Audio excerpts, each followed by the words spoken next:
Hello, hello, hello, and welcome to today's episode of Her Version. This podcast is dedicated to sharing stories of struggle to triumph, a platform that allows individuals to tell their truth in order to inspire and uplift others. I am your host, Sabrina Victoria. If you are new to this podcast, make sure you follow, like, subscribe, and share. Let's jump right in.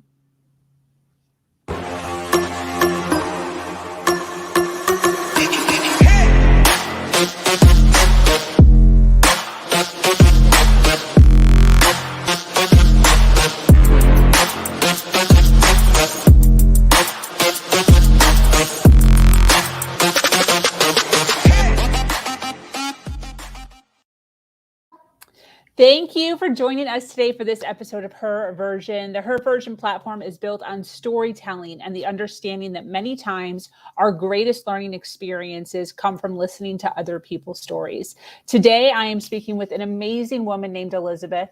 Elizabeth is here today to talk about her struggles with depression, her experience with miscarriage, and breaking the stereotype of what it means to be a happy, confident woman. Elizabeth will be sharing her secrets on walking tall and not letting her past dictate her future. Welcome, Elizabeth.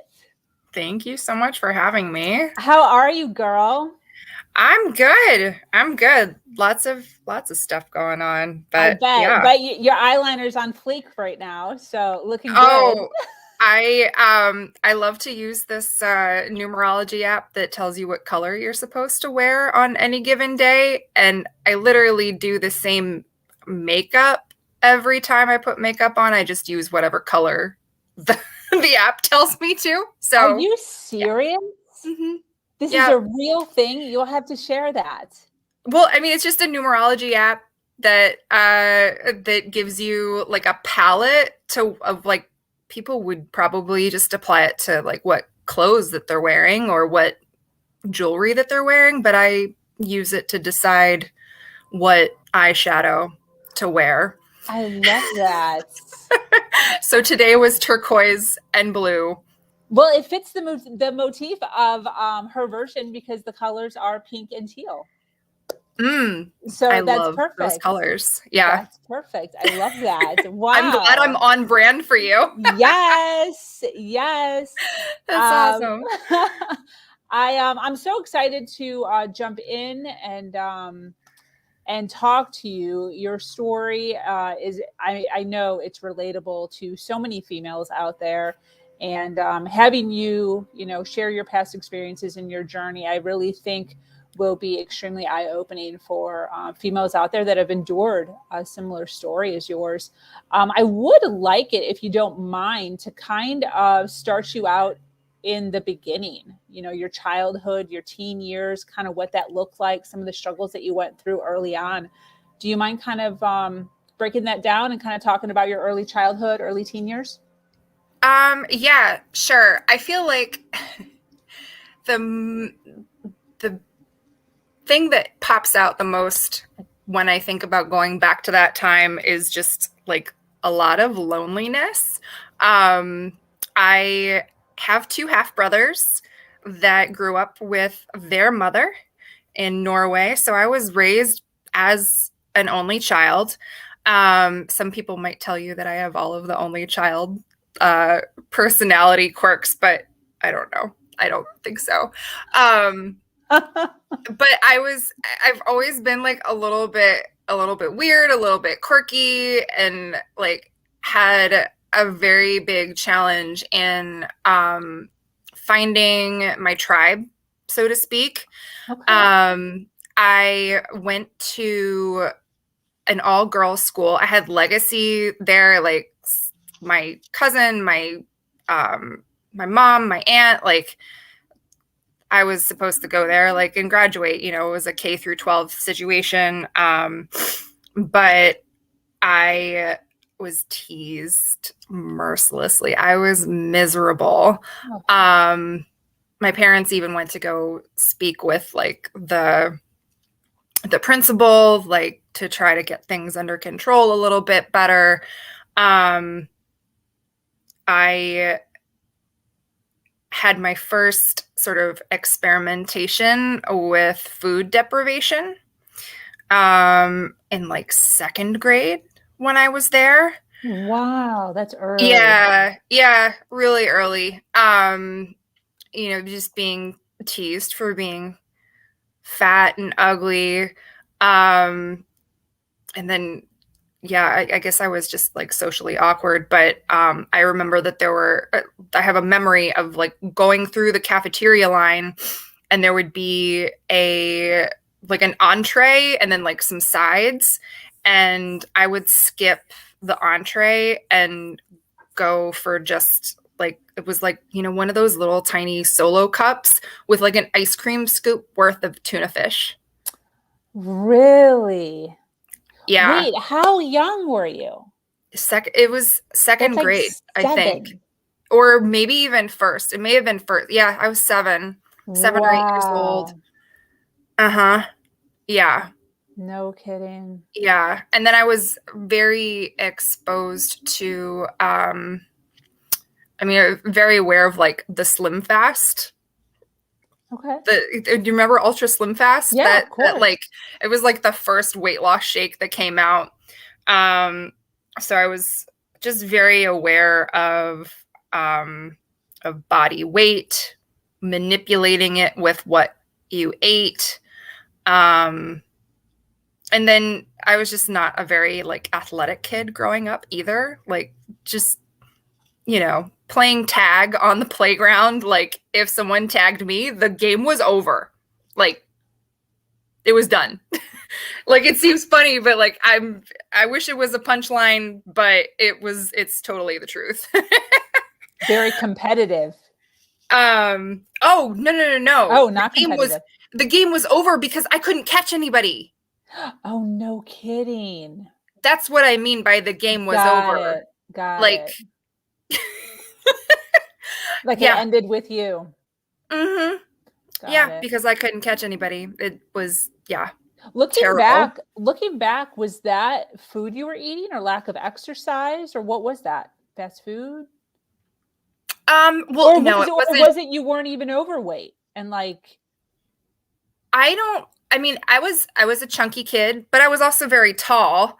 I wish I should have sent you the photo. There's this great photo of me and my best friend from, I don't know, when we were in like first grade and kindergarten. We were a year apart. Mm-hmm. And like I've always been off the charts with height as well as in weight. And then she was like super short and super skinny, and we were best friends. We were best friends. But and there's like less than a year between us, so it was very, very funny to see us together. But in terms of like a normal average weight, like on a scale of that to something that most of society would say is extremely unhealthy, like I was chunky. Like that's the word that I would use. I've never been a small human. And my mom certainly was not into junk food at all. She wouldn't buy Lunchables. Like that wasn't a thing. But she occasionally, so my father's from Norway. And I got fun things in my lunch sometimes, like pickled herring. Okay. Which I enjoyed it, and it didn't even occur to me that I shouldn't enjoy it until my peers started like being like, oh, what's that? Yeah. Like, so yeah, it wasn't even that I was obscenely overweight. There wasn't bad nutrition. It was just like not my thing. Yeah. I was an artistic kid. Yeah. So I don't know. For sure. And then like when I was in high school, I they made after school sports a requirement, thank God. And I played tennis in the fall, and in the spring I played lacrosse. and I was the goalie because yes, I would have rather been pelted by a hard rubber object coming at me at 70 miles an hour than chase it up and down the field. Like, were you a good goalie? Yes. Yes. Yes. Yeah, I had some pretty awesome like game saving moments. But yeah. And I definitely, I mean, it's one of those things that like you can be proud of being a goalie, and I'm tall too. Yeah. So me with a helmet, I like couldn't fit inside. I mean, for those of you who don't know, like the lacrosse net is 6 by 6. Like the opening is 6 feet by 6 feet. So yeah, I had a lot of fun with that. Using my size in that situation to my advantage. I could kind of intimidate my opponents quite a bit. Definitely. But yeah, it was, I mean, me and running were not super intimate at that particular point in my life. Yeah, I mean, I don't think I didn't run 1 mile continuously until well into my adulthood. Was the first. Yeah. I remember when I first realized that running helped with weight loss. Like that was a pivotal moment when I realized you could actually eat and then like subtract it with it. Like it didn't occur to me until I was probably like, I think in middle school, like 8th grade.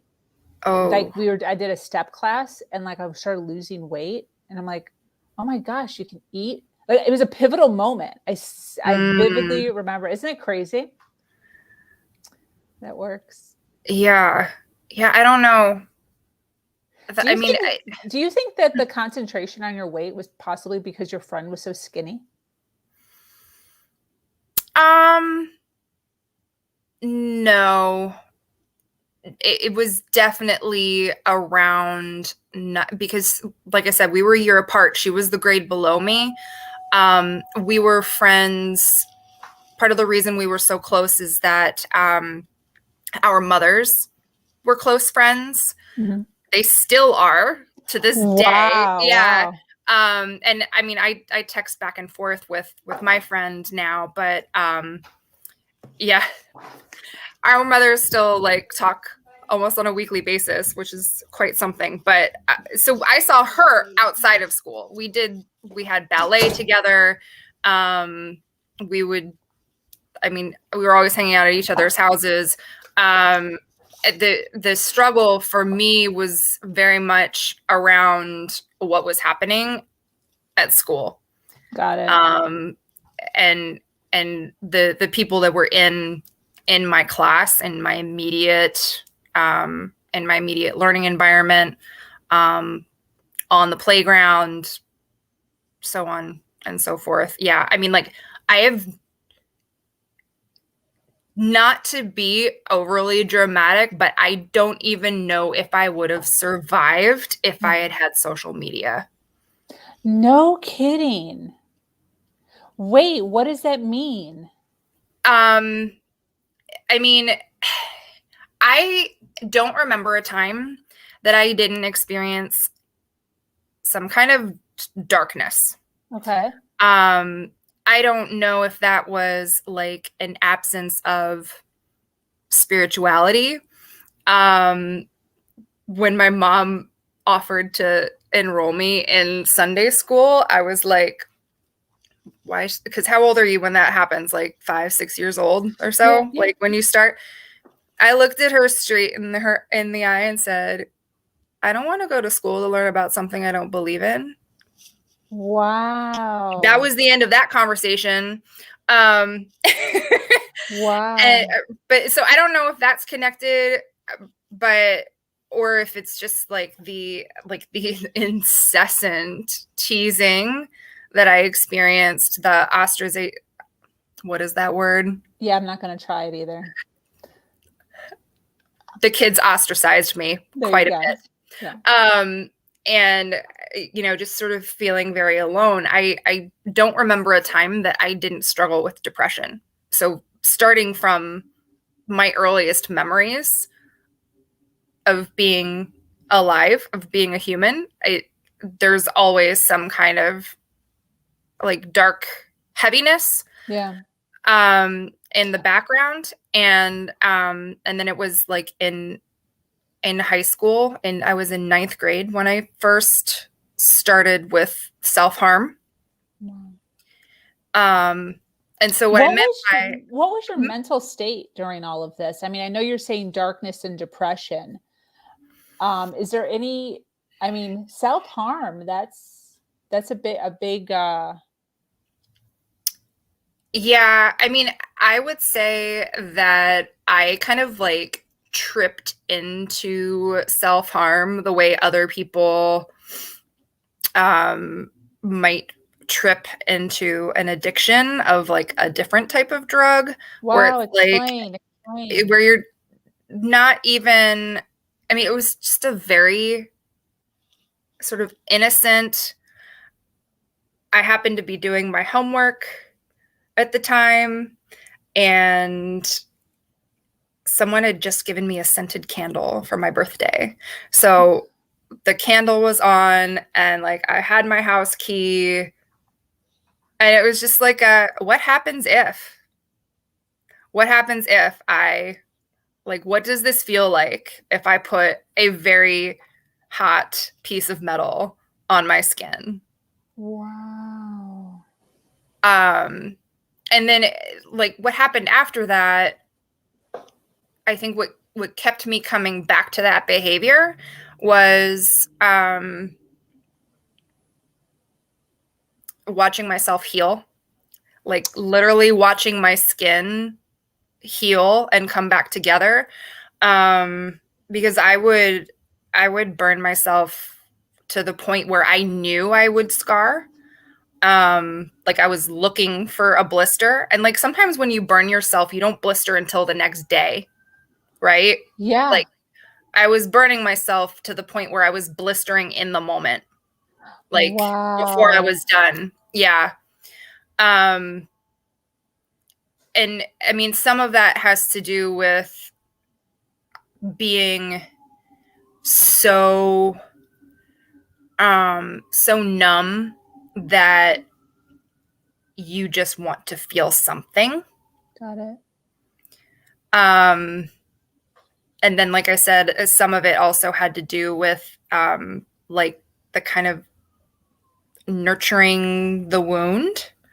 Like I had like the physical wound to take care of. And that was sort of a pleasant distraction. No kidding. Yeah, super, super weird. And then, obviously loved ones don't like seeing you do that to yourself. It's painful for loved ones to witness you like go through that and do that to yourself. I had a really hard time understanding, like wanting to even change my behavior, because like I didn't understand why it was hurting other people. Oh, okay. Yeah. I mean, like, duh, like looking back on it, but at the same time, it's like, what I do to my own body is my own business, sort of thing. Mm-hmm. So why, I'm not killing anyone, I'm not hurting anyone else. Yeah. But I mean, I would say that particular behavior is very akin to any other addiction that might be used to self-medicate what's going on psychologically. Yeah. Some people will go for drugs. Some people will go for alcohol. For destructive behavior. Yeah. For those parents that are listening to this now live or on the replay, where should they be concerned about if they see some sort of a wound on their child? Like you see in the movies, the wrist or like the inner thigh. Is there anywhere else from your personal experience where you were putting these to be hidden? I mean, it was almost all of my scars are on my right arm because I'm left-handed. Oh, okay. And most of them are between my elbow and my wrist. Okay. But I mean, like I've seen ankles. Yeah, I have seen people cover wrist manipulations just with like excessive bracelets, for instance. The thing that I would say is you're good. Like, I'm sure, like, if you see this on your child, like, you're going to want to freak the fuck out. Okay. Yeah. Like, it will probably send you from 0 to 60 in a very short period of time. Don't keep it to yourself. Okay. Because, and even if you feel like emoting in that way is a way of communicating your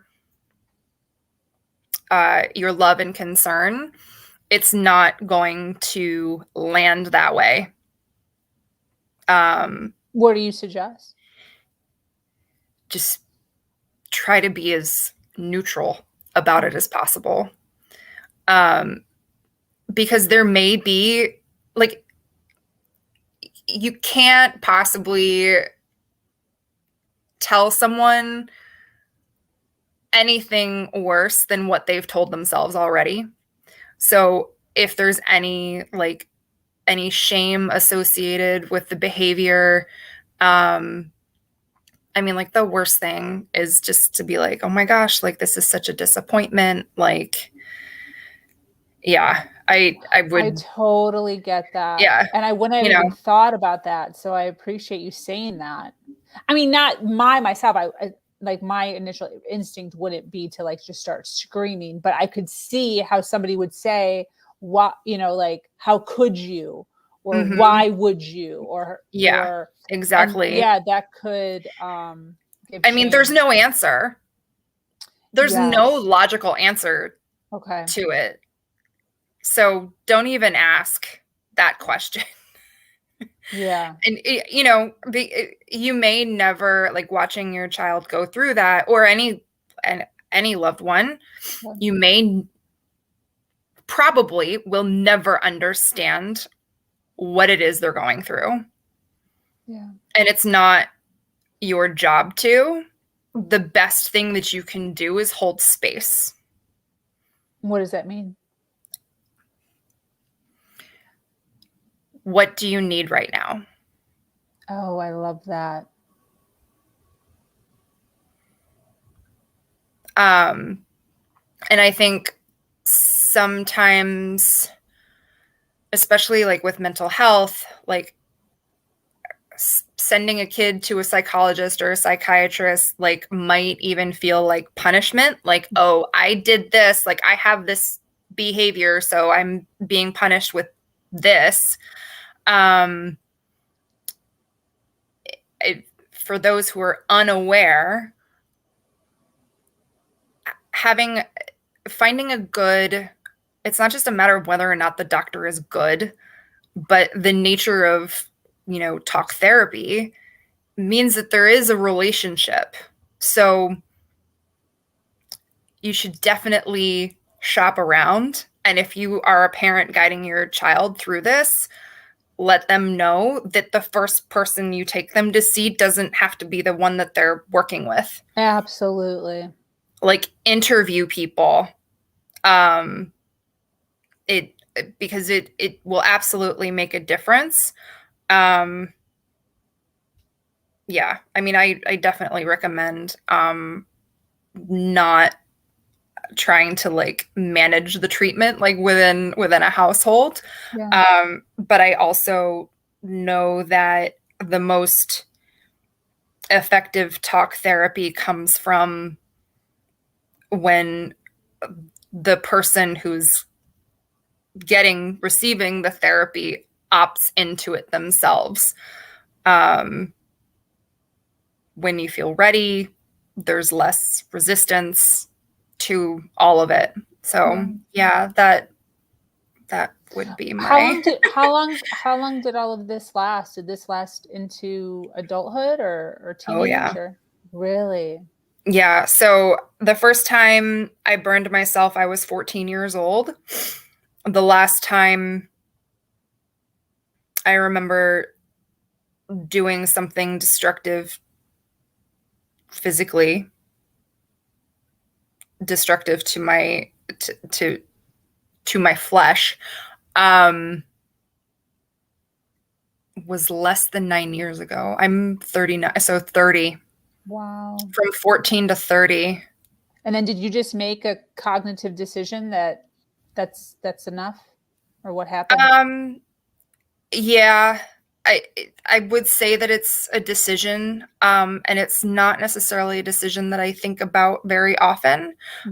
Since that period of time, I have been on medication that I'm in the process of coming off of, which is a whole other adventure. But yeah, I mean, I think one of the things that actually ended up happening was I traded that sort of harmful behavior that was not accepted by society for working out. Got it. Because it was right around that time that I had gotten into, there was this fabulous workout video program called Turbo Fire. Yes. With Chalene Johnson. I mean, like, seriously, for someone who loves dancing, you know, doing kickboxing choreographed to music was what I needed to like get off my butt. And at that point in my life, it was the first time that I had like been like, okay, I'm getting a Fitbit. I'm counting, like I'm tracking my activity. I'm counting my calories, this, that, or the other. And I lost like 25 pounds or so, just, and like nice and easy, you know, it took like a couple years to do that. Yeah. Because everything up until that point had been, you know, oh, I'm gonna like do this super extreme restrictive, like, and those never stick. Like, yeah, we know this. Yeah. And then that is what led me into becoming a personal trainer. And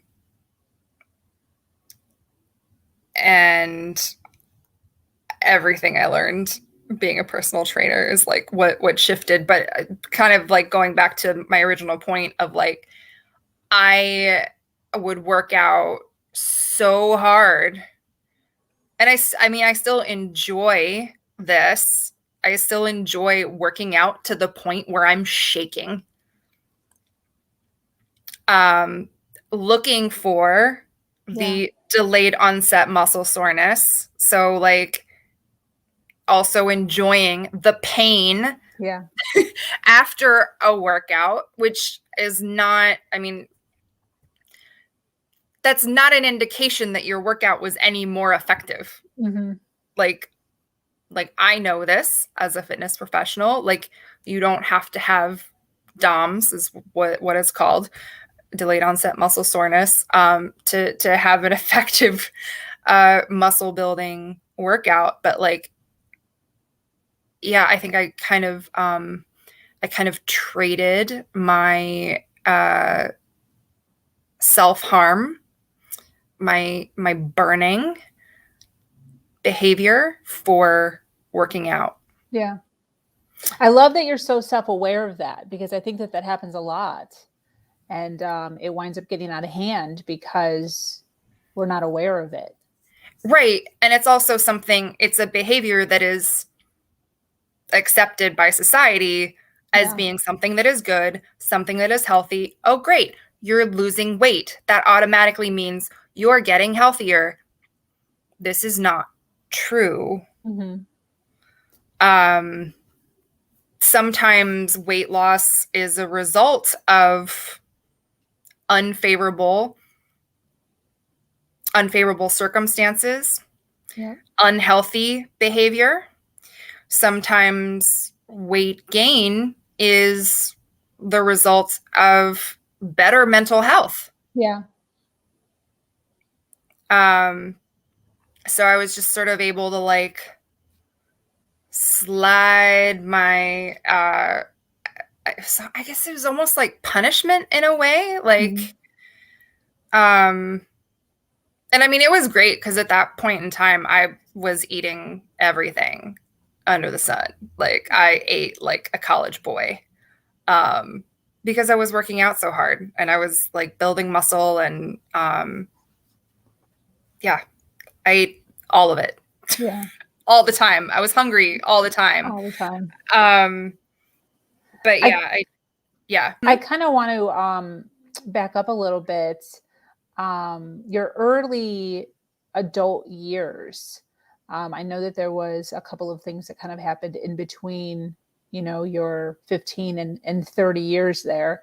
Can you kind of give us some backstory on young adult years and what was going on with that? Well, I mean, because if you're talking, are you directing towards the miscarriages? Yes. Or yeah. Oh, well, that happened last year and the year before. Oh, okay. Yeah. Well, there was the two boyfriends that were semi-abusive. Yes. Oh dear. Okay. So right around the first time that I had started with self-harm, I was in a relationship in high school with a guy who was actually at the military academy. And he was very the first thing he told me about himself was a lie. And yeah. Oh my. He was like, "Oh yeah, I was born in Ireland." No, you were not. You were born in Michigan. Wow. Okay. Yeah. And so there was just, I mean, like, that was kind of my first experience with kind of like gaslighting. I didn't obviously know what that was at the time. I just remember being like really confused about like, well, if this is what happened, like, why are you saying something else? And then he also sort of like pushed me I think I did more with him sexually than I was comfortable with. So yeah, there was that. And then in college, there was someone that I was with for a few years, who also was gaslighting. And it's funny because it's like you're actually observing the traumatic, the trauma response from that, I think. He had a great gift and capability of taking what I said and in a matter of seconds flipping what I said to mean something that I did not intend at all. And so I developed this habit of like having to gather all of my words before I even let anything come out of my mouth. Yeah. At one point he did hit me, which, I mean, I didn't stay for that. I mean, I had zero tolerance for that afterwards. I mean, that was, I was done at that point. But yeah, the sort of mental gymnastics of navigating being in a situation where the person that you're closest to is constantly reframing your communication against you. Yeah. It is a brain fuck. Yeah, absolutely. So I think I think that was what I had shared. I'm just trying to think if there was anything else. I mean, I had so many different like iterations of like different careers between like college and becoming a personal trainer. Lots of feeling around failure to live up to expectation. Lots of feelings around like, I know that I'm very smart. So why is it that like, why is life so difficult for me? Things like that. And that's something that has like only recently come into focus with my ADHD diagnosis. So there you go. Yeah, that I got a week before my 39th birthday. Happy birthday. I know. I was actually thrilled. I was thrilled to have a professional like look at my diagnostic and have someone, a professional, say, yeah, no, this is an impairment. So it's no longer like a moral failing on my part. Yeah. There's like, I'm not neurotypical, and navigating life as a neurodivergent in a world that is built for and by neurotypicals is damn near impossible. 100%. Yeah. Yeah. 100%. And kind of going back to like the depression and everything like that, a lot of symptoms of ADHD in girls look like depression and anxiety. No kidding. Depression and anxiety are very often what is the term, like comorbidities. Okay. They tend to show up along with ADHD in girls. The gold standard for diagnosing ADHD has only ever been established by like looking at it in boys. We always think of it that. Yeah. Yeah. So we always think of it as like, you know, like a little hyperactive boy that can't sit still and, you know, destructive, like, you know, causing problems in class, things like that. Yeah. The way that it will typically show up in girls is like, it's an inattentiveness. There's a tendency to daydream. So it's not a physical hyperactivity. There's a physical it's not a physical hyperactivity. It is a hyperactivity in the brain with the thoughts. So lots of things going on. 5 million tabs open on your computer. Like, welcome to my brain. I don't know how to function. Like, I don't know how neurotypical people function. Must be nice. But there is also, like, for all of the struggle that someone might have in trying to focus on something on purpose, like homework, history, or like, it can look like excelling in one subject matter, but like failing out of another. Yeah. Like, I feel like a neurotypical brain is either going to be, they're probably going to be having grades that are sort of across the board, wherever, in the same neighborhood as each other, and not have like an A+ in chemistry and like a C- in history. Like, yeah, because like in high school, like that's a big indicator that like something's funky. Yeah. I still have a lot of difficulty reading. It is physically exhausting for me to read. And I thought it was dyslexia. Like, I was like, oh yeah, I'm dyslexic. Like, cause I can kind of like do things with both of my hands. Like, I'm artistic, like I'm left-handed, but I play sports right-handed.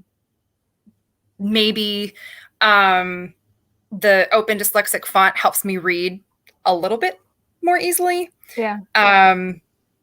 But it's just, it's mentally exhausting for me to sit down and read something that I'm not interested in. If I'm interested in it, I will be able to gobble it down. Yeah. There was a book, Zero, the Biography of a Dangerous Idea. Fantastic book. Okay. It's all about the history of the digit 0 and when it was used by mathematicians and like banned by the church. And I mean, fascinating stuff. Fascinating stuff. It opened up with the story of this tanker that came to a screeching halt in the middle of the ocean because one of the programmers forgot to remove a 0 in the programming of the engine. Wow. Yeah. I read that book on the beach. Like, of my own. I just randomly found it. And I was like, this book is awesome. But that's awesome. I totally get it.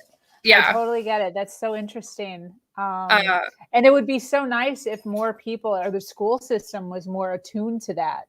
I think there's a lot of missing education with the educators in that realm. Yeah, in that realm. For sure. Yeah, and because we all learn so differently. Looking back on it, it's like really obvious. Yeah. There's so many things. There's the ability to hyper fixate and hyper focus on something that does interest you. Yeah. Like, time just disappears. Like, there's nothing but you and that thing.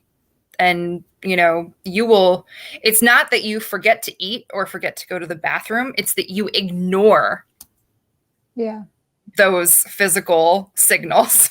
Exactly. Yeah. So, and also just like being absent-minded, losing things.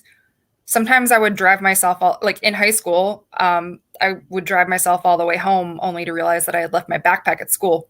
Oh, yes. And it happened more than once. You'd think that I would have made that mistake once and it would have been that I would have learned my lesson, but no. Yeah. So yeah. So you mentioned miscarriages or miscarriage. Yes. I didn't realize that it was so recent. For some reason during our first conversation, I viewed it as being earlier. But that, I believe, is something that definitely is going to hit home for a lot of females, if you don't mind sharing that story. Yeah, absolutely. So I was on birth control for over 15 years. Wow. Yeah, hormonal. Okay. And I think like the latter, I mean, at least, yeah, for the majority of that time, I was on NuvaRing. So that's a very, very low dose because it's localized. I mean, it was great. I would highly recommend it. Yeah, that's what I used. I loved it. And I think, so I had made the decision also just kind of,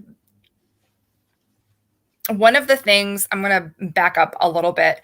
I first went on Zoloft and Wellbutrin about 6 years ago. And one of the things that medicating my depression did for me was it allowed me the space, the mental space to kind of start exploring more things along the lines of personal development and self-improvement, and really start asking more questions about like what was going on with my body. And then, you know, starting to be more aware of like, okay, nobody really knows the long-term side effects of long-term birth control use, and like, you know, what is this doing? And so I had made the decision at the end of 2018 that I was not going to continue with birth control anymore. I'm trying to, yes. I'm like counting backwards. Like, this is really the year that we're in right now. Anyway. It goes by so fast. Yeah. And I had one cycle and I got pregnant. Yeah. And so like the great news, then that's one of the things they say. At least you know you can get pregnant. Don't say that. If you feel yourself wanting to say, nothing is reassuring about anything that follows the phrase "at least." Yeah. Good points. Yes. So, at least. Yes, you don't need to point that out. Yes, I got pregnant. I have been pregnant. Like that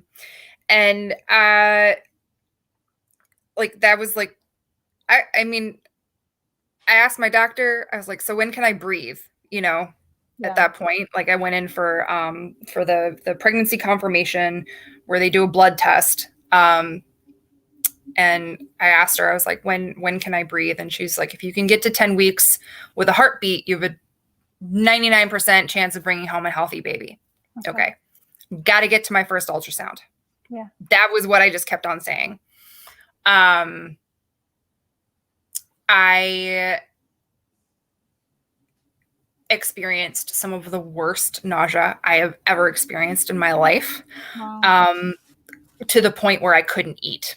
Like saltines, maybe. Wow. The only thing that appealed to me was croissants. Just the bread? Just croissants. Yep. Yeah. And even like ginger ale, like I had to do root beer. No kidding. And it was then that I started my ice chewing habit. Okay. Because it was the only way that I could like get water down. Like I couldn't like I threw up so forcefully that I would get like burst blood vessels like all around my eyes. Wow. Yeah, like the nausea was terrible. Wow. And I mean, at that point, I just remember thinking, like, I was pro-choice before I got pregnant. Like, I'm even more now. Like, I would never force this on I wouldn't force this on my worst enemy. I was miserable. Yeah. And I was kind of like easing into the idea, yes, I'm pregnant. Things, you know, I gotta be. Like, there's definitely, like, I'm definitely pregnant. Like, I'm supporting something. Something's changing. Yeah. Go to the first ultrasound and they were like, well, either we have the timeline wrong or the fetus stopped growing at 5 weeks, because that's all we're measuring. Wow. So, in order to determine the difference, you need to come back in a week so we can see if there's a difference.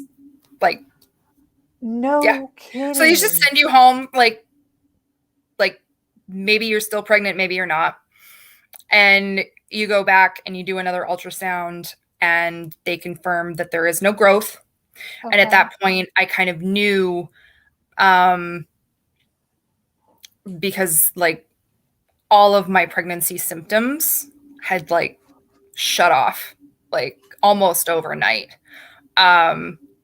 And I just had a distinct feeling like I wasn't pregnant anymore. Yeah. So it's called a missed miscarriage, or a silent miscarriage. It's just the baby will stop growing, or the fetus stops developing, and your body doesn't necessarily know and doesn't expel the products of conception on its own. Yeah. So the options I was presented with, and this is where it gets to be one hell of a ride. So buckle up. The options I was presented with were wait around and see if my body would expel it on its own. And I didn't want to do that because it had already, I mean, if we were at week 10 and we determined that it was 5 weeks that the pregnancy technically ended, like, my body wasn't going to do anything. I wasn't up for waiting any longer. Yeah. I also just didn't like the idea of like walking around with something that wasn't alive in me anymore. Yeah. Having surgery. So, a DNC essentially, to manually remove everything. And I wanted to avoid that as much as possible because I've had 2 colposcopies and a LEEP as a result of compromised pap smears. Okay. So, trying to avoid messing with your cervix as much as possible. Yeah. And so the other option was cytotec, misoprostol, which is the drug that it's the medical abortion drug. Yeah. Okay. I got it. Only in this application, they recommend vaginal insertion of the medication. So you put 4 little tablets right next to your cervix, and that's what causes the muscles to start to contract.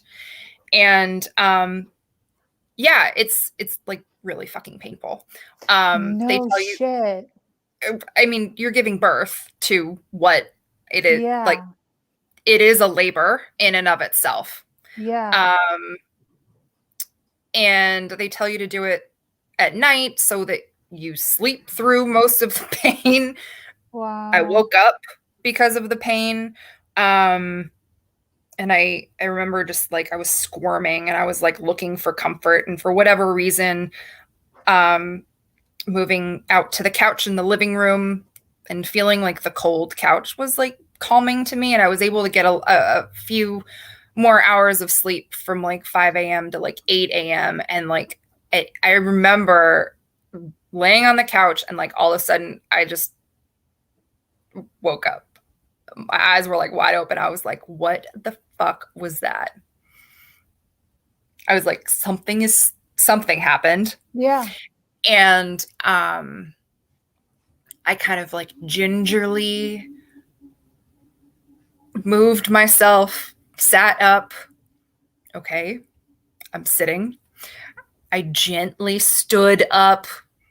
Okay. Yeah. And I took a couple steps, and then it was just, and then I tried to run, which made it worse. I mean, there was blood everywhere. Wow. The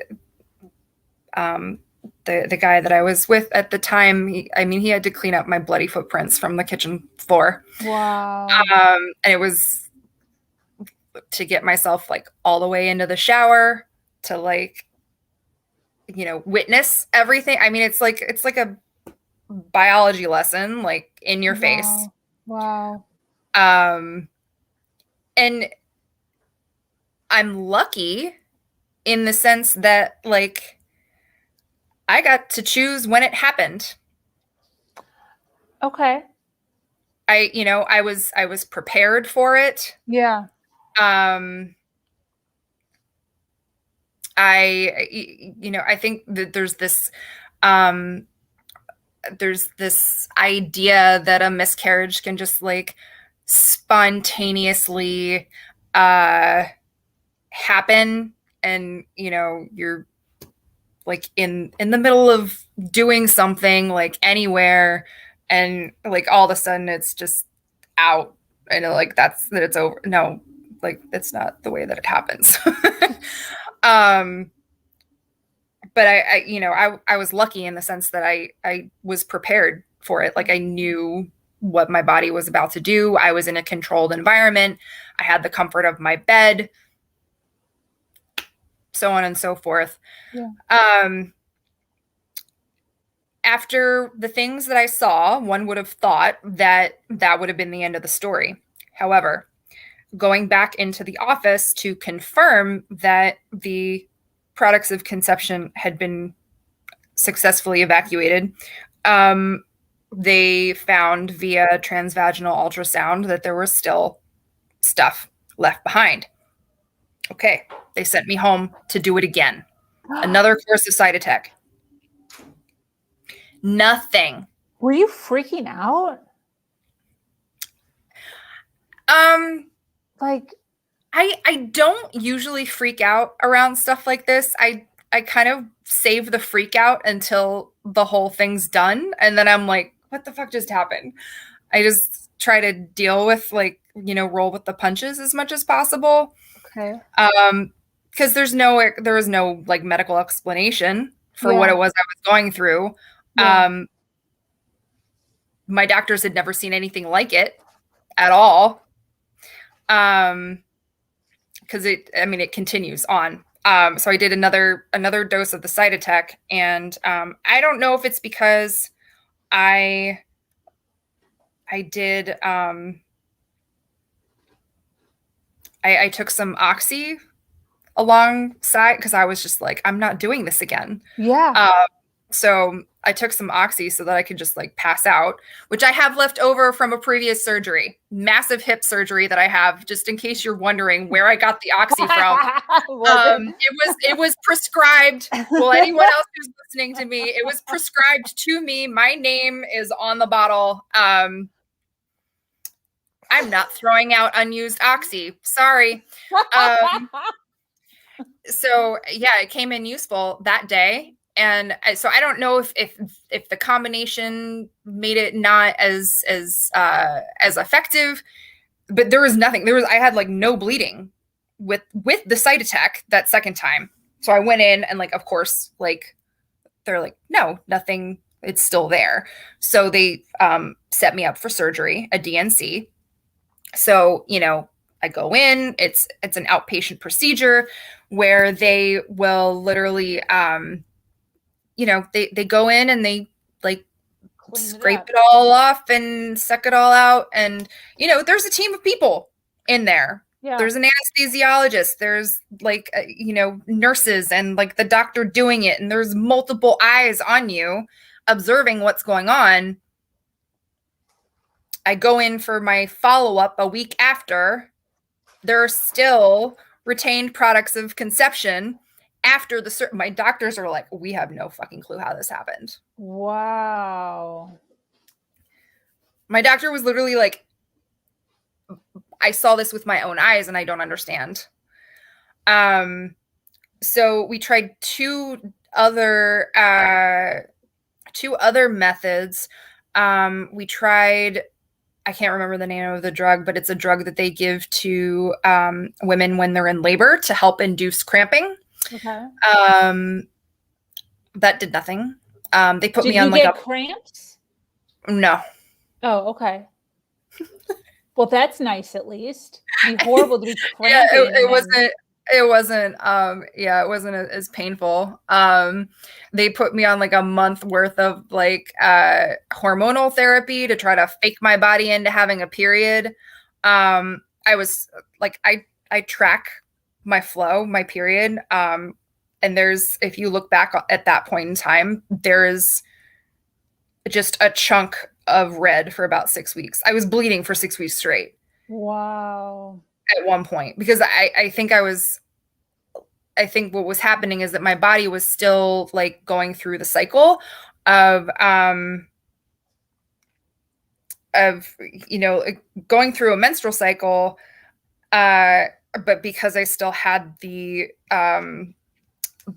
products of conception, none of it could like generate into the wall and then shed. So it was just all coming out as it was being, I don't know.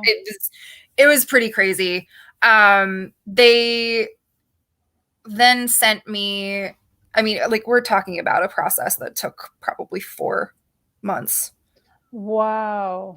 Just constant, like going back and being told it's still there. It's still there. And then we were going to do another round of a site attack. And I think I did it back to back. So I did 2 doses within 24 hours to try to really like punch it out of there, Yeah. And there was some more that was coming out. And I mean, for your listeners, anyone watching, if you are easily grossed out, easily queasy, if you're eating anything, pause. In the shower, I was like investigating what was going on. Yeah. And the most frustrating, and I mean, I was very much sort of like in the back seat of this experience. Yeah. I felt very, at this point, like I had no control over what was going on. And then on top of that, my vagina smelled like death. Wow. Obviously, because there was necrotic tissue hanging out in my uterus. For like 4 months. Yeah. And in the shower, like the night before my next appointment, I'm like feeling something. Mm-hmm.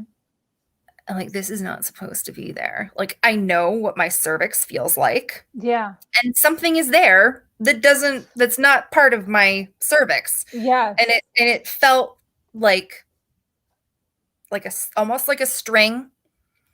I tried pulling on it. It was, you're in the shower, everything's like tissue is squishy.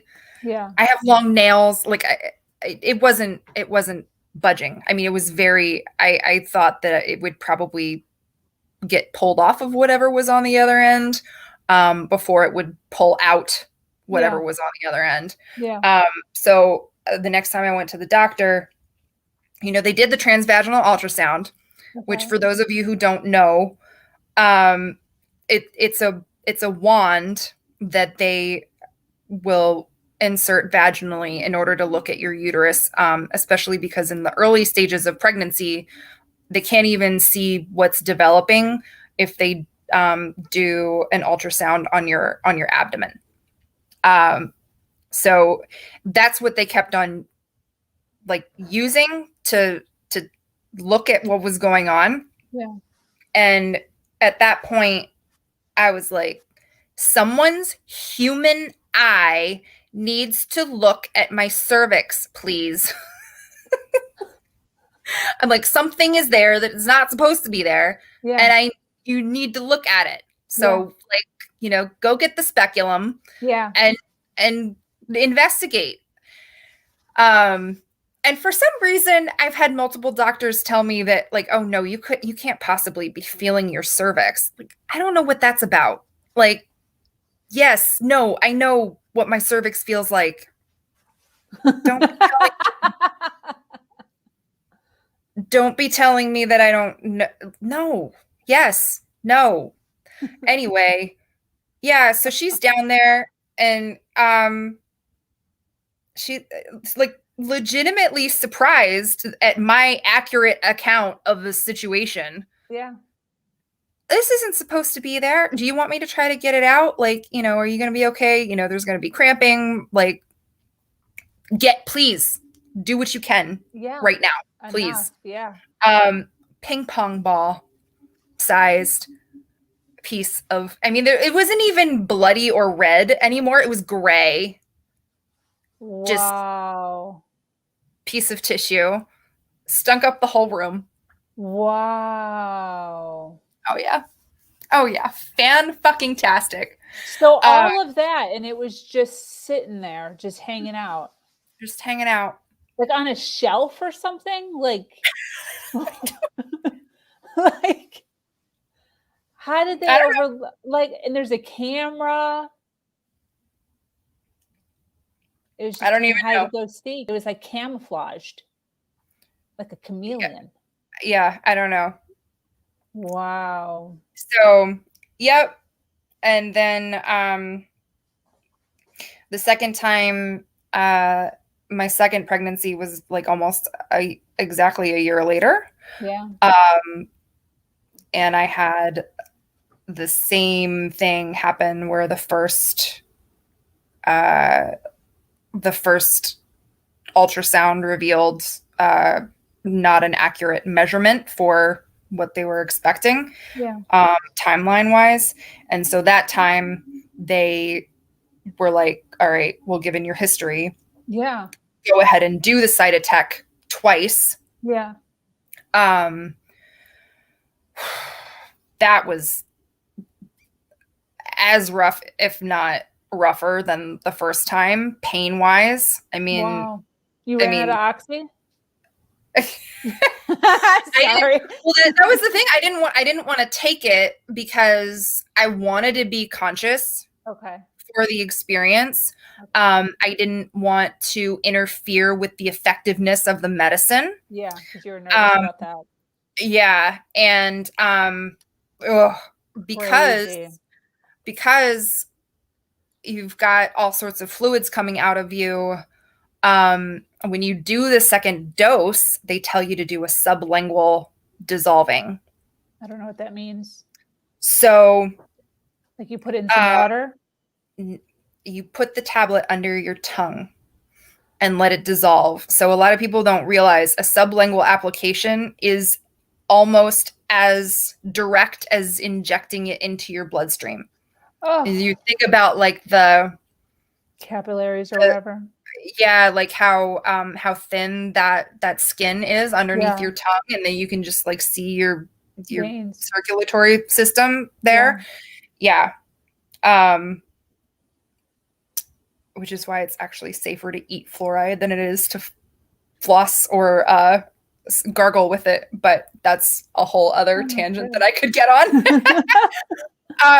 But yeah, so that was, it causes like cramping, and like I had cramping everywhere.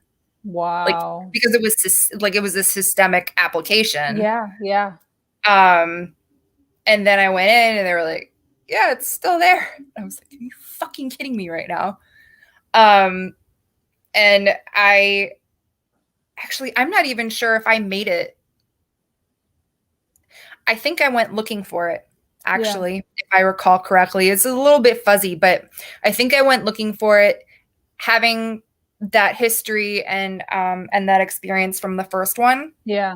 And I was like, oh, sure enough, something's hanging out on the shelf there again. Wow. And I actually delivered it myself in my bedroom. And then I put it in a little paper towel and a plastic baggie and took it into the office. So I was like, here, this came out of me. Wow. Unbelievable. So is there something wrong? Like, is this just a coincidence, like a fluke, or? Well, I know, like, one of your questions around these interviews is like, you know, what can people learn from your story? And I learned there's a fabulous podcast called Medicine Stories, and I think her name is Dr. Elizabeth Wade, talking about the menstrual cycle as a vital sign. So just like, you know, your pulse rate, your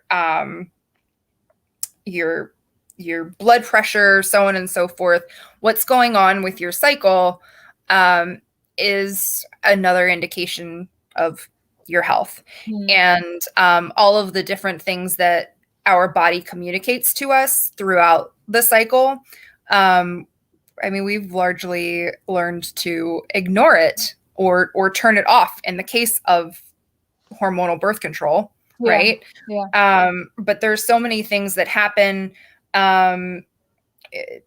Cervical height changes throughout your cycle.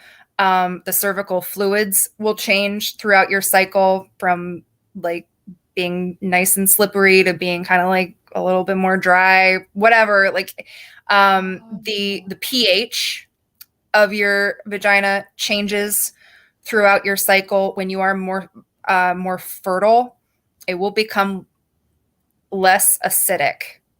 So a healthy vagina is actually an acidic vagina. I think there's a lot of sort of health recommendations about like having a very basic system. Yeah. But that does not apply to the female genitalia. When actually, just sort of a fun fact, the acidic vagina it's its own spermicide. Yeah. Wait, so what? The pH in your vagina changes to support having semen in there and letting it live longer when you are most fertile. Wow. At other points in your cycle, there's not a chance that that they're gonna survive. Yeah. Oh my gosh, I didn't know that. Yeah. So, and then there's also basal body temperature, which I've been tracking for over a year now, as part of my journey through and out of this. So taking your temperature with a basal thermometer, so that's counting to the 100th, so 2 decimal points, and tracking the pattern of your body temperature. So as you start ovulating, your body temperature will rise. I mean, it makes sense. It's like you're preheating the oven, so to speak. Yeah. And when you see when there's a sudden drop in temperature, is usually your period's going to come a few days after that. And then if you are observing like a continued high temperature that's a good indication that you've become pregnant. So like before you even miss your period, take your temperature. Yeah, but you need to be doing this. Have the data. Yeah, I understand. Have the data. Pay attention to it. And so what I have learned, and coming off of birth control, I remember from before, I had a very short cycle. I have it's like a 3-week cycle, which has its own set of risks, but my body temperature indicates that I have a very short luteal phase. So after ovulation, the hormones are not high enough to support a fetus. Got it. Essentially. So I haven't had that confirmed with blood work yet. But I only I have that data to give to my doctor. Yeah. Like these are the trends having to do with my body temperature. And yeah, I mean, I think the greatest lie we've been told is that period blood is dirty. Yeah, I would agree with that. And there's a lot. There's just like you can tell a lot from your poop. Yeah. You can tell a lot from your period blood. What color it is, what the consistency is. You know, are you clotting in your period blood? What's the size of the clots? Like what is the nature of what's happening to you every month? Yeah. Yeah, so I'm super passionate about like getting people back to like, you know, what all of our mothers knew before they were called witches. Essentially. A good place to be. That's a good place to be. What do you think is one of the biggest myths about miscarriages?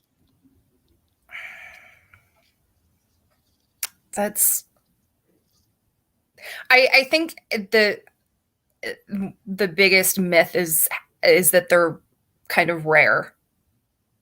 I mean, yes, I would agree with that. I would think that they were rare. They're not rare? No, not at all. When you take into account the fact that a lot of women have a miscarriage and never even know that they were pregnant.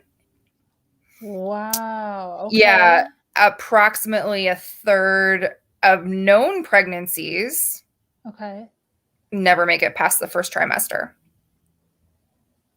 But like estimates say like if you count in the pregnancies that no one knew about, it's closer to 50%. No kidding. Which makes pregnancy all that much more of a special miracle. Yes, good points. Because your body is actually being very picky about the circumstances under which it's doing its thing. Definitely. I so appreciate you being so honest and vulnerable about so many areas of your life.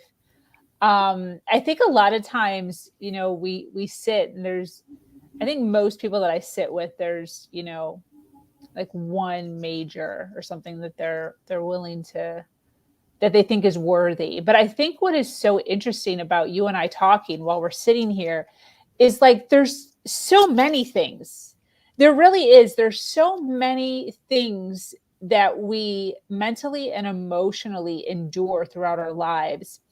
And some of them we chalk up to meaningless. Some of them we chalk up to like really having an impact in our life.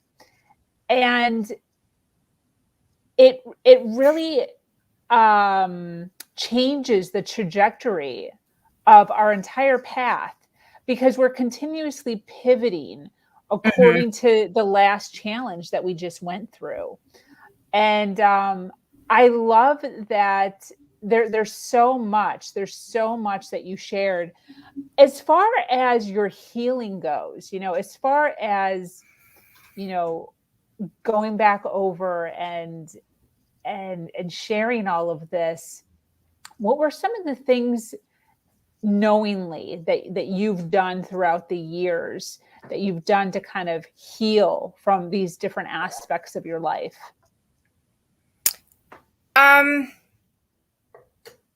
Big or small, because some of them aren't, you know, sometimes we don't put that much weight on it, but there is some healing that has to be done.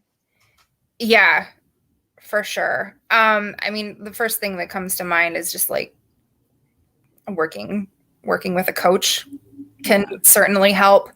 I think one book that really, well, it was two books that I read back to back that really like changed my life. Like, I don't say that lightly. Like, they changed the way I think. The Four Agreements by Don Miguel Ruiz. Yes. And if you can get through it, The Power of Now. Yes. By Eckhart Tolle. Okay. They very much overlap in sentiment and in the message of like, you are not your thoughts.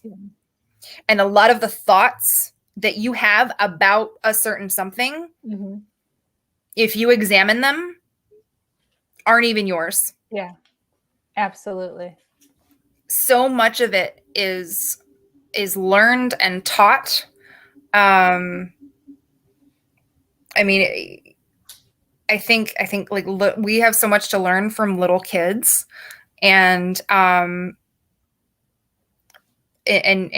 sort of like unlearning what we have been taught in the process of becoming adults, and being able to step back and examine the choices that you're making, to be able to be confident in the fact that you're making choices based off of thoughts that are true for you. Absolutely. And it doesn't necessarily matter if it doesn't make any logical sense to anybody else. Yeah. The point is that it's your truth. You came to that truth on your own, through examining the thoughts that you have, and questioning, like, you know, true, false, or don't know. True, false, or don't know. Absolutely. And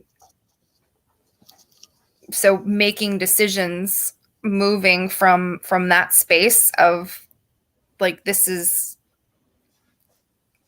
I'm making a choice not based out of, it's not a fear of missing out, or I'm doing this because that's what everyone else does it, or how everyone else does it. And especially, I feel like millennial women, and I'll back up and say the elder millennial. Yes, that would be me. I don't know if this is good or bad, but that's me. What year were you? 82, literally. Oh yeah, 82. Yep. I'm 11. Yeah, so I feel like our little subset, very people pleasing, very much, this is the list of things that you're supposed to do, go do them. And there's never an opportunity to ask yourself, you know, if I could have this anyway, how would it be? What does it look like? And then you have like an entire generation.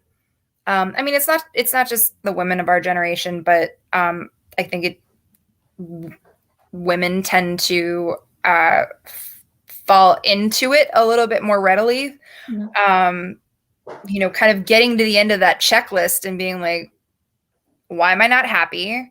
Why do I not feel fulfilled? I don't even know what life purpose is, like, what now? Yeah. Like, I went to college, I got the degree, I got married, I had kids, like all of these things that you just, one thing after another because why? Did you stop to ask yourself, is that what you wanted? Absolutely. So that was, that's been huge, and like sort of just shifting my, my perception, and also just being able to observe what's happening from like a third party, having thoughts about your thoughts was like a sometimes you got to do that. Yeah. Sometimes you have to do that. Some people don't even know that that's a thing. I know. Yeah. Part of the reason this podcast exists is because of that. Yes. Yeah. As far as disempowering beliefs, what do you think is the biggest disempowering belief that you've had in your life? And how have you changed it into an empowering belief? Jesus. We're supposed to be doing those switcheroos. I think that the biggest disempowering belief was that my worth and worthiness was tied to my accomplishments. Your worth and your worthiness. Oh, yes. Okay. Yes. And how have you changed it? I mean, like, I still get like, so I do, I coach tech. I don't want to say like I'm not tech support. I call myself the tech witch, the tech witch and the branding doula. And so I help people integrate their brand with like the tech that is required to run their online business. So that everything looks pretty. And I still get that rush when I do something and my client is like, oh my God. I still get that rush. And it's like, once a people pleaser, there's always going to be some part of me that's like, like that 5-year-old girl is like grinning ear to ear and like can't be happier that you're happy with your website, but another something that it's still something that I'm working on, but like having the connection to source, divine, whatever. I don't know if I mentioned that like going on the medication kind of helped silence all of the subconscious beliefs that were running the show and allowed me to start having thoughts about my thoughts. Beautiful. And it also kind of opened up the channel to be connected. And so realizing and acknowledging and accepting the the greater truth that we're all just extensions of the divine. And I mean, like up there, like there's no difference. Like I'm no more or less worthy of anything in this material world than the person sitting next to me. Absolutely. So I think that developing that like spiritual connection and I mean, also it's just, it's unhooking those beliefs around, I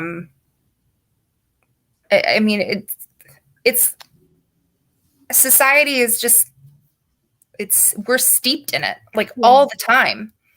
If it's not your bank account or your job title, it's how much weight have you lost? It's there's so much of our esteem comes from the labels that we give ourselves, or the external benchmarks that we've set.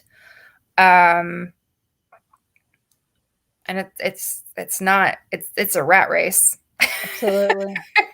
Absolutely. So, when you and I first were talking, you touched quite a bit on confidence and how important it is for us women to really embrace that.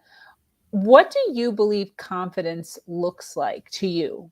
What does confidence look like? I mean, coming back to the concept of like making choices based off of your own thoughts and not the thoughts of others. Yeah. Moving through life in a way that you've made choices and moves based off of your own truth, is gonna yield to some pretty unshakable confidence. Yeah. If you're doing something because you think you should be doing it, and not because you made a decision to do it, the chances of stopping when things get hard, falling off the wagon, getting distracted, letting the haters talk you out of it, like so on and so forth, are pretty high. Yeah. But when your decision to move forward with something comes from that place of, this is what I see for myself, and this is actually what I want and what I picked and what I desire, that you can see like a bigger picture for yourself and stay committed to that. Absolutely. So I think, yeah, that's a lot of confidence is seated in that thought process, but also around being present in your own body. And this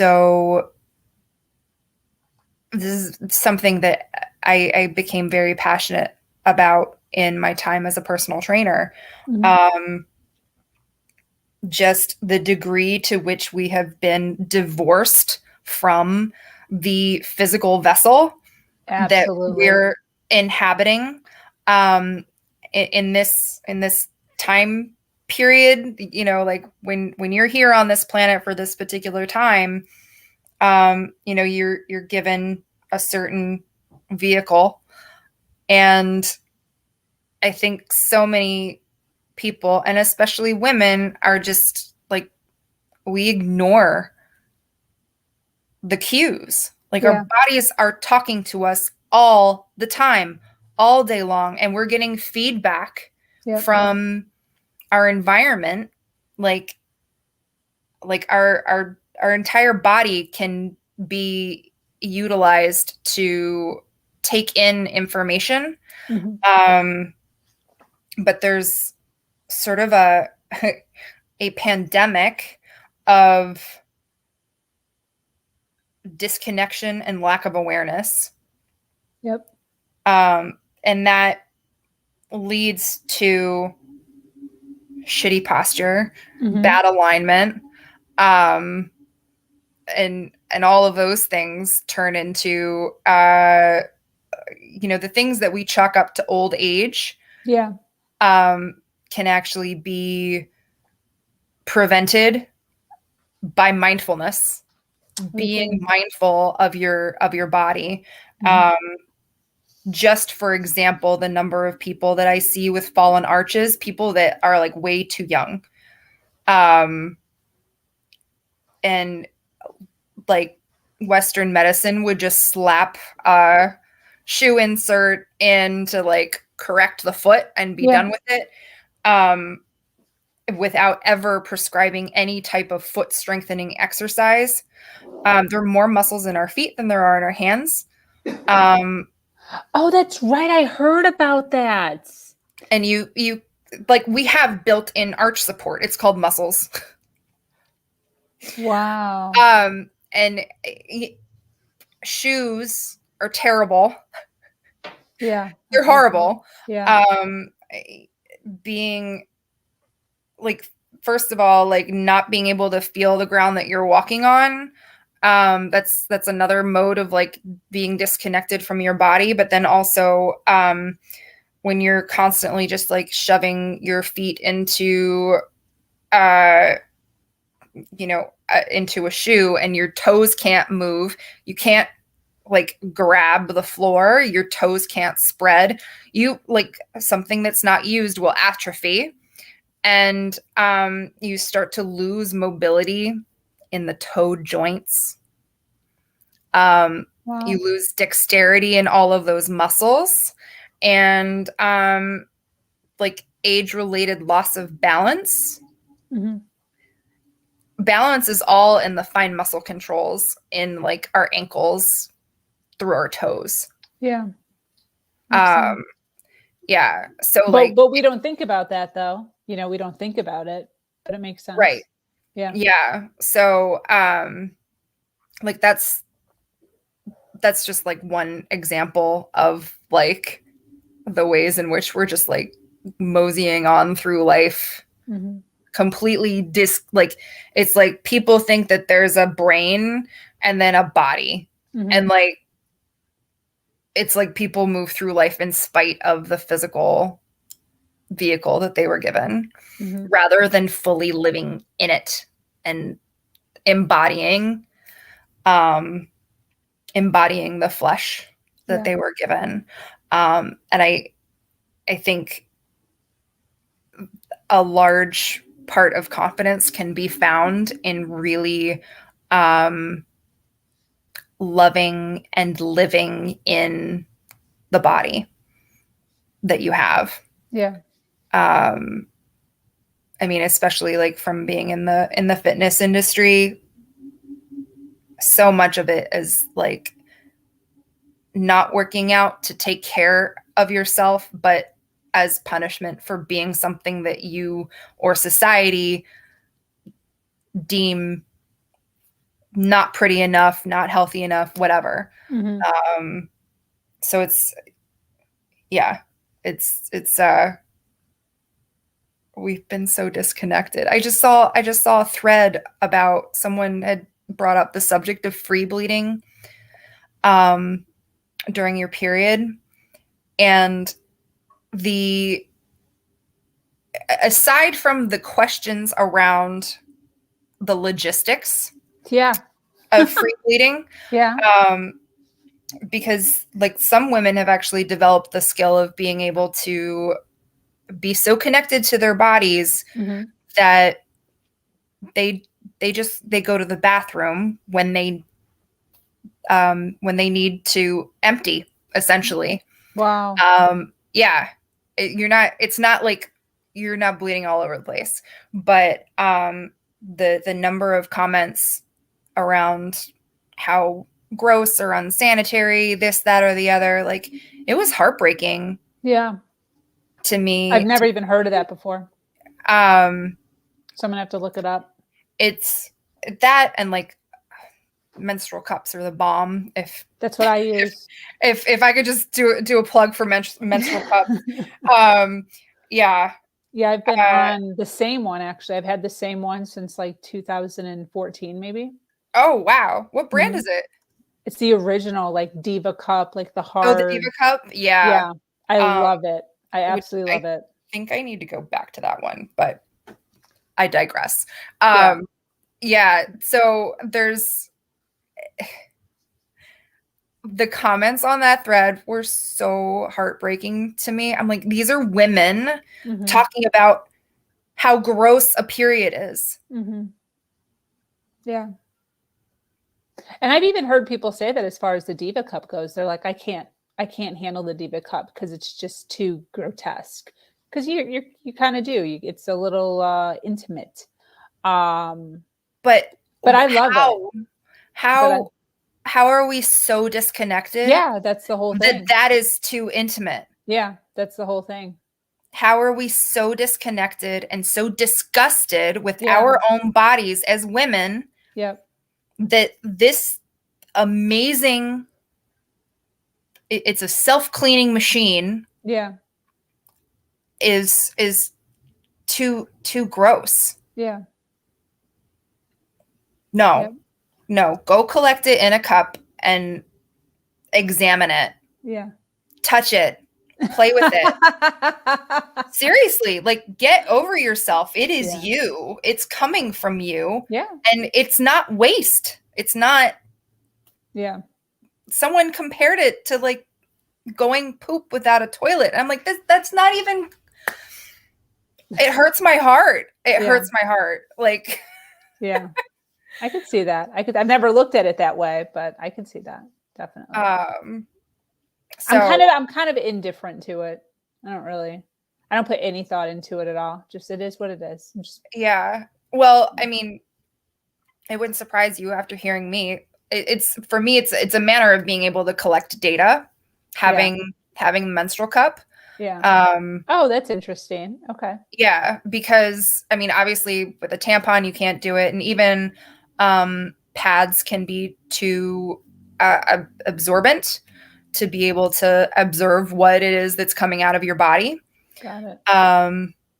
So yeah, I feel like a cup or a disc is like the next best thing to what they call free bleeding. Yeah. So yeah. Very cool. I'm gonna have to look that up. I've never heard of it.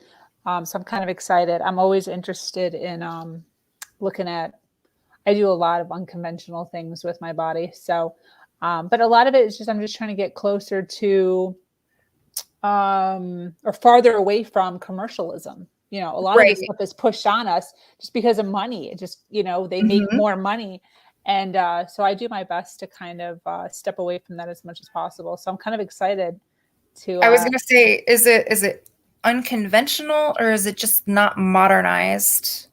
It could be looked at as both. I don't know. Like, I don't I don't use shampoo in my hair. I condition my hair 2 times a month. I don't use toilet paper. There's just little, the Diva Cup is another one that's kind of weird. I don't know. It's just, I think that there's so much extra that we're sold. Yeah. Because we feel like we're supposed to be living a certain way, and so much of it isn't even healthy. It's not healthy or necessary. It's just not even necessary. Like, toilet paper, to me, you're literally taking your money and putting it in the toilet. Like, I'm just taking money and just I don't like it. This makes no sense to me. It makes no sense. That's the dumbest thing. And you're in the bathroom. You're where you clean stuff. Like, you're in the bathroom. Where you clean yourself. Yes. So just do it that way. Yeah. Yes. Like, what are we doing here?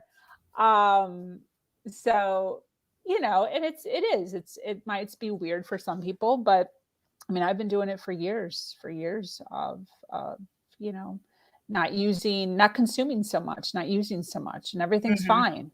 Everything's fine. Like, I'm fine. Nothing happened, like, even when I first started doing it, I didn't even tell you I do enemas. Like, I didn't even tell people about these things because of the whole, like, ooh, what if this, what if that, what if this, or what about that? So I waited, a good amount of time before actually starting to share this stuff. And it's like, I'm still here. I'm still alive. I'm still healthy. Literally nothing has happened. I'm still the exact same. And, in order to not have to worry about other people's opinions all the time. Mm-hmm. Yeah. Telling me how to do things. One of those products that are pushed on people, diapers. Yes. Have you heard of elimination communication? No. EC, and the diaper-free baby? No. I mean, this just...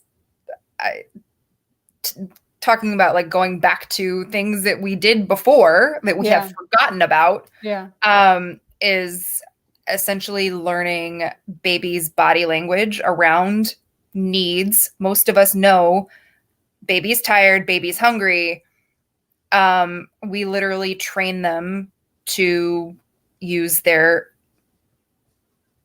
underpants as a bathroom, and ignore, oh, baby has to go to the bathroom. Like there's and so there are people who have raised essentially potty training from birth. Wow. Which is something that I find incredibly logical, because who thought it was a good idea to completely like have an entire paradigm shift of going to the bathroom at the most difficult developmental age for like 2 years old. They're starting to say no. They're gonna say no about that. Like, good point. Good point. And a lot of kids that are done, that are raised that way, end up being like self-sufficient bathroom goers by like 18 months. So it's like, awesome. I don't know. It's like, I wish I would have known about that, because I spent so much money as a single mom on diapers. It was freaking making me broke. Yeah. So, I wish I would have known about that. And it's not that you like never use them. And like some people do it like part way, because if there's like babysitters or family members that are caretakers of your children, like maybe they're not going to, participate in that part. Yeah. But yeah, I mean, like it's all hard, but like I would rather get it all over with. Like I would personally, that's something that an avenue that I would like to explore if I'm lucky enough to be able to cook one all the way to the end. Yeah. No, I totally get it. So what lessons do you think your life has for other people? What can somebody learn from your life? Be your own best advocate. Ooh, what does that mean? I mean, and I see this a lot with women in older generations, but you have to take responsibility for your body and your health, and like just fucking pay attention to what's going on. Yeah. You may not be able to find the answers from what's going on, but like only you can know yourself best. Mm-hmm. And like that's quite literally your job. So when something is going wrong and you do need medical help, do not just take the doctor's word for it because they have the degree. Yeah. They don't have a degree in you. Yeah. Good point. I mean, we're all working with the best information that we have. And the more information that you can bring to the table, the better other people can help you. And then, like, just don't take no for an answer. I mean, like, I just can't, like, not after all that. Yeah. And also, like, don't be afraid to act like if you're in a situation where you're getting medical treatment or help or an assessment or something, and the doctor says something and you don't understand, mm-hmm. have them repeat it until you do. Got it. Do not leave. And also, if there ends up being like kind of like a saga like I had, bring a journal, take notes. Yeah. Have your questions. Like, I feel like people like to dance around physicians. Mm-hmm. Well, we also don't want to look dumb. Well, I mean, even like during our conversation, like there was a few times where I could have just been like, yeah, okay. But then I didn't know what that was. So I'm literally like, I don't even know what that is. Can you explain? People have a hard time doing that. Yeah. And so that's what it means to be like your own best advocate. Like we are paying them. Yeah. We are employing them. Yeah. Good point. Right? Yeah. Like, it's true. Didn't think about it that way. Yeah. Like, no, you're not rushing to your next client. You're answering my questions until I'm done with you. Yeah. Yeah, no, but that's true, because you are paying them. It's just like a waiter. You know, like you expect your waiter to act a certain way and to do certain things at a certain times and answer your questions about whatever you have. And that's why you pay them. I mean, in any other situation where, and I'm not saying this to like rail on medical professionals. Like, I'm not saying this at all. Yeah. But I think that the vast majority of the general public has just sort of accepted a paradigm of like, it's going to be this, that, or the other. Like, I'm going to take this medication because my doctor gave me this diagnosis. No. What are my options? What are the risks? Like, informed consent, all of that. Like, I don't know that I would have started Zoloft if I knew how hard it was going to be to come off of it. Yeah. Oh, interesting. I don't regret it. Yeah. Because it opened up a lot of like psychological and mental doors for me. But the flip side of that is like, I'm having a hard time right now. Yeah. Like, brain zaps are painful. Wow. And, yeah, they can apparently last up to 6 weeks after the medication has left your system. They don't even really know why antidepressants work. Yeah. I don't know. I don't know myself. I so appreciate you being here. I appreciate all the goodness that you shared. I know you work in the tech world. Can you tell everyone what you do? Yeah. So I help women remove the barrier of tech overwhelm so that they can share their message with the world. When I was in a coaching program, a lot of my peers were envious of the branding that I had done for myself with my personal training business when I was trying to transfer the business online. And I was just really surprised and also a little bit heartbroken to see how discouraged women were around like you did that all yourself. Like, I was really hoping you could give me a referral to a branding specialist. And so I do have this kind of like unique blend of, on the one hand, I do branding. Like, I will call myself the brand doula. It's a very like intuitive process.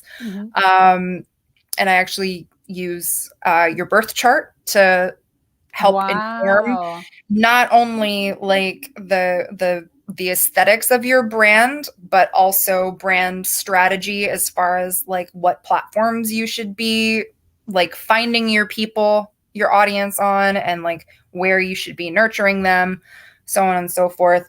But then the other thing that I do is empower women to run their business by themselves, because I was really tired of hearing, just hire a VA. Yeah. Like, no, you do not need a virtual assistant to reach your first 6 figures. You can have your business on what I call life support, which is like the 4 things that you need, which is like finding people, getting those people to be like from strangers to friends, and then getting those friends to be able to sell to them, and then to be able to deliver the product or service. Yeah. Like, that's it. Like, that's all you need to do. And none of it is complicated. Yeah.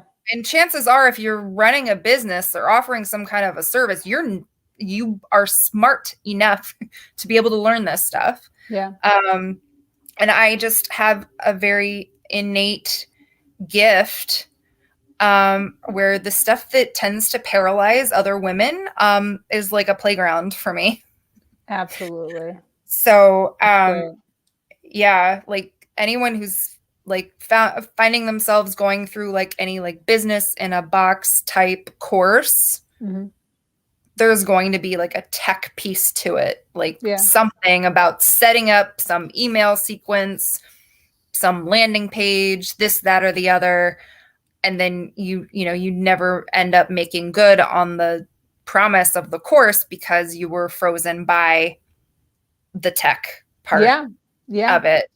And I know it definitely was some hefty pausing in my journey with that, just because, you're reading through the stuff and it's like, it's not even that it's complicated. It's just like my brain can't comprehend it. So there's just, I don't want to do it. I don't want to figure it out. So I can totally relate to that. Yeah. 100%. And everybody can. I know what it's like to be like paralyzed by whatever it is that's in front of you. Yep. And it just so happens that like my superpower is I'm totally unfazed by tech. If I don't know how to do it, I'm not afraid to go figure it out. If something doesn't happen the way that it's supposed to, my reaction is not to freak out. I'm like, oh, that's interesting. I wonder why that happened. So yeah, I usually wind up yelling some sort of obscenity really loudly. I mean, I will get there sometimes. I have a website from you. Is this the website that people are supposed to find you? Yeah, so that is the Coffeehouse membership. It's like a co-working space, virtual co-working space on steroids. With you? Like you're available? Yes. So essentially, it's a 13-week membership. You can get either 6 weeks within that quarter, or like every week within that quarter. And before each call that you sign up for, you give me your question, like what is the tech that you're dealing with, that you're hung up with right now? Like what is it you want to learn? And we'll do a screen share. And I will either walk you through what it is that you're trying to do, or I'll get the credentials and sign in on my end, and you'll watch me do it on your stuff for you. That's awesome. And yeah, I don't know of anyone else who's doing anything like that at the moment. Definitely helpful. So anybody who's watching this live or on the replay, if that's something you're interested in, take a screenshot so that you have it and you don't have to go through the video all over again.